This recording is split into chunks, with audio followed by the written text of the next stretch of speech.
ជំរាបសួរបងប្អូនទាំងអស់គ្នាជួបគ្នានៅក្នុងមេរៀនថ្មីហើយចំពោះ4ស្រាក់នឹងស្រាក់ផ្សំដដែល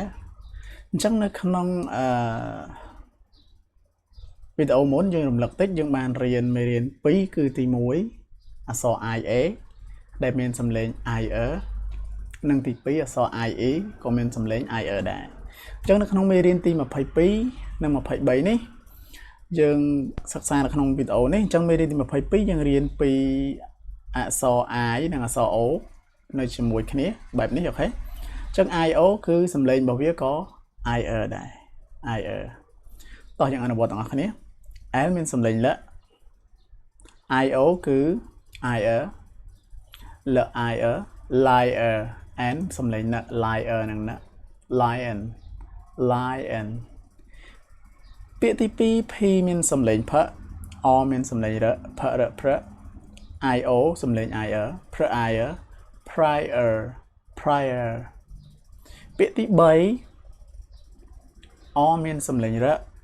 IO មានសំឡេង IR រ IR rier T មានសំឡេងថ rier និងថ riot riot អូខេអញ្ចឹងមេរៀនទី22 IO សំឡេង IR មានប៉ុណ្ណឹងកុំភ្លេចមើលសៀវភៅពាក្យក្នុងសៀវភៅបន្ថែមយើងបន្តទៅមេរៀនទី23អញ្ចឹងមេរៀនទី23គឺ IRE IRE ក៏មានសំឡេង IR ដែរអូខេអនុវត្តទាំងអស់គ្នា T ថ IRE IR ថ IR tire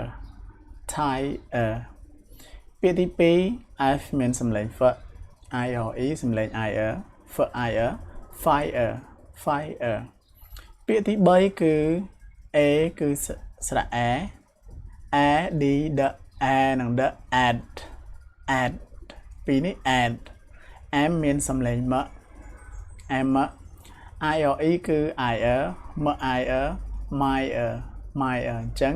add myr admire អូខេអញ្ចឹងសម្រាប់វីដេអូនេះមេរៀន IO ទី22ដែលមានសំឡេង IR និងមេរៀនទី23 IRE ក៏មានសំឡេង IR មានប៉ុណ្ណេះជួបគ្នានៅក្នុងមេរៀនទី24និង25បន្តទៀតជម្រាបលាទាំងអស់គ្នា